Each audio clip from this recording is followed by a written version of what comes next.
Students, हम लोग करें क्लास 10 मैथमेटिक्स बेसिक का फर्स्ट सम पेपर। और बच्चों लास्ट क्लास में सेक्शन ए को कंप्लीट करा था, आज की क्लास में सेक्शन बी को कंप्लीट करेंगे। आज सेक्शन बी में बेटा 5 क्वेश्चन है, हर एक क्वेश्चन 2 मार्क्स का होगा। तो फर्स्ट क्वेश्चन देखो, दो इक्वेशन गिवन है, 2x minus 2y minus 2 equals to 0 और दूसरी इक्वेशन है 4x minus 4y minus 5 equals to 0। अभी हमको ये चेक करना है कि ये दोनों इक्वेशन कंसिस्टेंट है या इनकंसिस्टेंट है।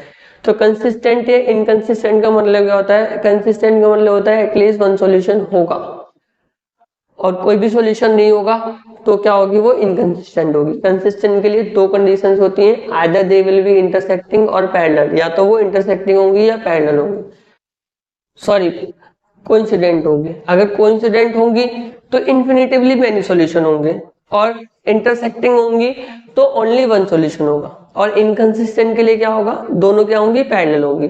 तो उसकी भी कंडीशंस होती है। पैरेलल की कंडीशन होती है a1 by a2 b1 by b2 के इक्वल होगा, लेकिन c1 by c2 के इक्वल नहीं होगा। दूसरा, इंटरसेक्टिंग के लिए क्या होगा? तीनों इक्वल नहीं होंगे एक दूसरे के, a1 by a2 b1 by b2 और c1 by c2 एक दूसरे के इक्वल नहीं होंगे। तीसरा, कोइंसिडेंट होने के लिए तीनों लाइन एक दूसरे के, तीनों का जो रेशियो होगा वो क्या होगा? इक्वल होगा। मतलब a1 by a2 b1 by b2 c1 by c2 का रेशियो कैसा होगा? इक्वल होगा। तो हमें अभी हम लोगों को फाइंड करना है तीनों का ratio, that is a1 by a2 b1 by b2 और c1 by c2। उससे हम लोग ये पता कर सकते हैं कि ये कंसिस्टेंट है या नहीं है।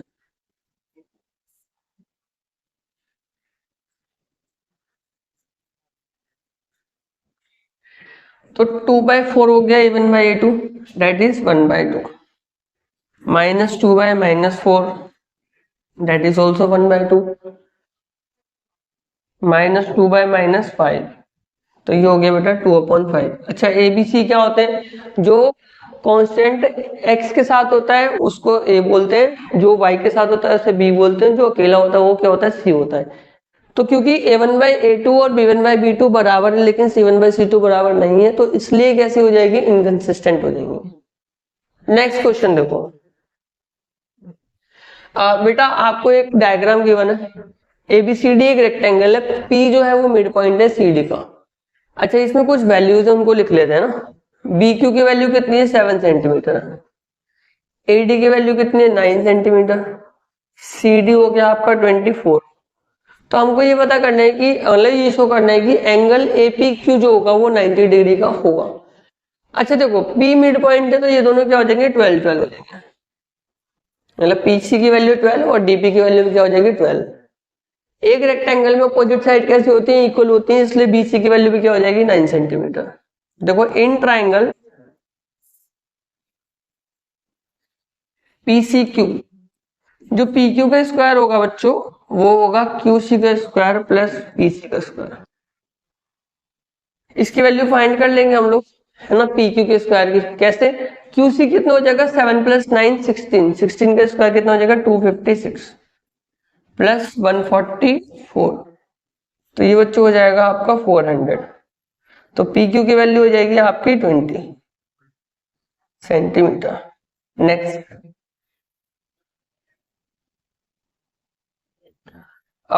इन ट्राइंगल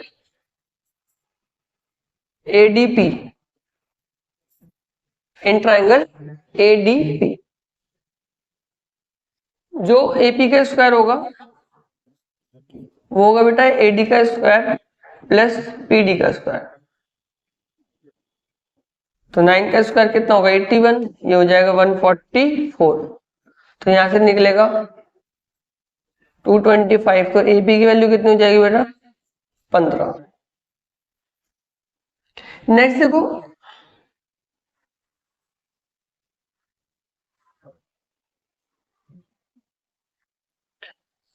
देखो जो वैल्यू सी डी की है वही वैल्यू क्या होगी? ए बी की भी होगी। तो A B, in triangle A B Q,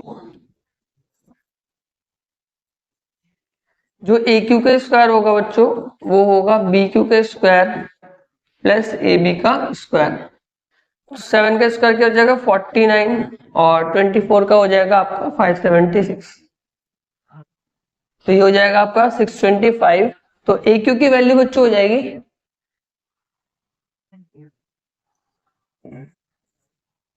25। अभी देखो एपी के स्क्वायर की वैल्यू है 225 और पीक्यू की स्क्वायर की वैल्यू आई है आपकी 400।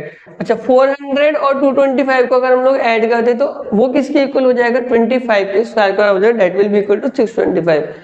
किसी ट्राइंगल की सबसे बड़ी साइड के स्क्वायर अगर उसकी दो छोटी साइड के स्क्वायर के सम के इक्वल होता है तो वो ट्राइंगल कैसा होता है, राइट एंगल ट्राइंगल होता है। अभी इस ट्राइंगल में ये वाली साइड मतलब ए क्यू जो है वो सबसे बड़ी है, ठीक है, तो इसके सामने वाला जो एंगल होगा वो कितने डिग्री होगा 90 डिग्री होगा, hence APQ is a right angle और angle APQ is equal to 90 degree. Next question देखो, the length of tangent from a point at a distance 5 cm from the center of the circle is 4 cm. Find the radius of the circle. तो अभी आपको एक circle given है, एक point है, ये point जो है सेंटर से 5 सेंटीमीटर के डिस्टेंस पर है और टेंजेंट की लेंथ बच्चों कितनी है 4 सेंटीमीटर है। तो इसकी हमें क्या फाइंड करनी है, रेडियस फाइंड करनी है। अच्छा एक बात हमेशा ध्यान रखने की, जो रेडियस होती है वो क्या होती है, टेंजेंट के ऊपर परपेंडिकुलर होती है, radius is perpendicular to tangent. तो यहां से क्या हो जाएगा बच्चों, ये एक राइट एंगल ट्राइंगल मिल जाएगा, राइट एंगल ट्राइंगल में जो हाइपोटेनियस का जो स्क्वायर होता है वो परपेंडिकुलर स्क्वायर प्लस बेस का स्क्वायर होता है। तो 5 का स्क्वायर 25 और ओबी की वैल्यू में फाइंड करनी है, इधर हो जाएगा 4 का 16, तो ओबी के स्क्वायर क्या हो जाएगा 25 माइनस 16 9, तो ओबी की वैल्यू बच्चों हो जाएगी कितनी 3 centimetre. Next question, prove that cot a minus cos a upon cot a plus cos a is equal to cosec a minus 1 upon cosec a plus 1। देखो cot a minus cos a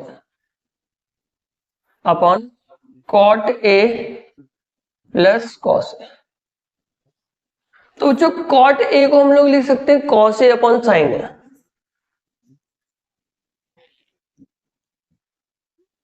minus cos A upon, similarly cos A upon sine A plus cos A upon 1। अब इनका LCM ले लेंगे,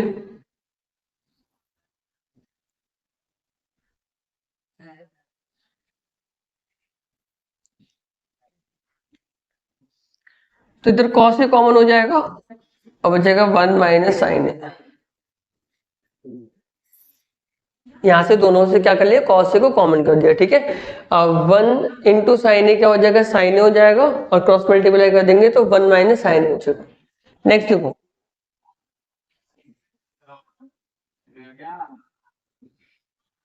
फिर से cos A common ले लेंगे तो बचेगा 1 प्लस साइन, तो साइन ए से साइन ए कैंसिल हो जाएगा और कॉस ए से कॉस ए कैंसिल हो जाएगा।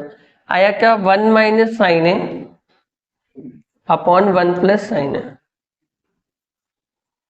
अभी न्यूमरेटर और डिनोमिनेटर में मैं क्या करता हूँ, साइन ए से अगर डिवाइड कर देता हूँ तो क्या हो जाएगा 1 बाय साइन ए, और साइन ए को साइन ए से करेंगे तो 1 बाय साइन ए प्लस 1। तो 1 बाय साइन ए क्या होता है बच्चों, कॉसेक ए होता है, तो ये क्या हो जाएगा cosec A minus 1 upon cosec A plus 1। Next question देखो, ये लास्ट क्वेश्चन है, find the area of the quadrant of the circle whose circumference is 22 centimetre. अभी सर्कमफेरेंस क्या होता है 2 पाई आर, 2 पाई आर की वैल्यू गिवन है हमको 22 सेंटीमीटर। तो यहां से हम इजीली रेडियस फाइंड कर सकते हैं, तो रेडियस हो जाएगा आपका 22 इंटू 7 अपॉन 2 इंटू 22, तो रेडियस कितना हो जाएगा 7/2 सेंटीमीटर। क्वाड्रेंट ऑफ सर्कल का जो एरिया का फॉर्मूला होता है वो है 1/4 पाई आर स्क्वायर।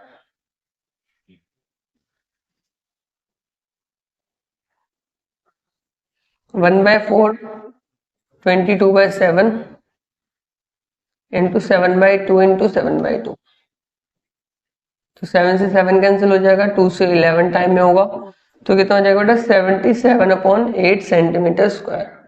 इसी में एक और पार्ट है,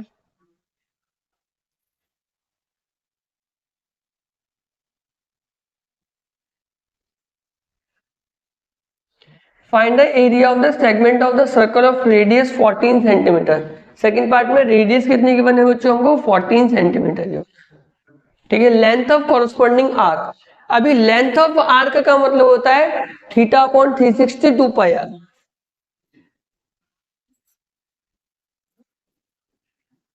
थीटा अपॉन 360 2 पाई आर, उसकी वैल्यू कितने की बने बच्चों 22 सेंटीमीटर। तो यहां से हम लोग थीटा की वैल्यू फाइंड कर सकते हैं।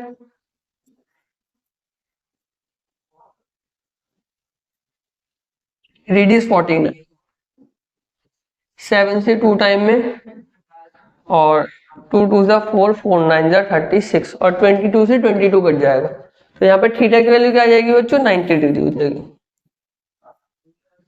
तो सिंपली हम लोग एरिया ऑफ सेगमेंट का फॉर्मूला लगाएंगे और इसको फाइंड कर लेंगे। तो एरिया ऑफ सेगमेंट का फॉर्मूला हो जाएगा आपका theta upon 360 pi r square minus r square sine theta by 2 cos theta by 2। Theta की वैल्यू कितनी 90 upon 360, 22/7 into 14 into 14 minus 14 into 14, sine 45 की वैल्यू 1/√2 होती है और कॉस 45 की वैल्यू भी 1/√2 होती है। तो देखो 9 4 जा 36, 7 2 जा 14, 2 से 2 टाइम में कटेगा, 2 से कटेगा 11 टाइम में। अभी √2 को √2 से मल्टीप्लाई करेंगे 2 हो जाएगा, 2 7 जा, तो यहाँ पर हो जाएगा 11 को 4 से करेंगे 154 माइनस 14 7 जा हो जाएगा आपका 7 चौका 28 98 6 एंड 9 56 सेंटीमीटर स्क्वायर। तो बच्चों आज की क्लास में हम लोगों ने सेक्शन बी कंप्लीट करा है। नेक्स्ट क्लास में हम लोग सेक्शन सी स्टार्ट करेंगे और इसी तरीके के और क्वेश्चन पेपर को आप लोग सॉल्व कर सकते हो हमारी एप्लीकेशन से, जिसका लिंक मैंने डिस्क्रिप्शन में दे रखा है। और आगे हम लोग इसी तरीके के और सैंपल पेपर को लेके आएंगे। बेटा एग्जाम से पहले हम लोग दोनों स्टैंडर्ड के और बेसिक के 10 सैंपल पेपर्स को कंप्लीट करेंगे। ओके बच्चों, ऑल द बेस्ट, बाय।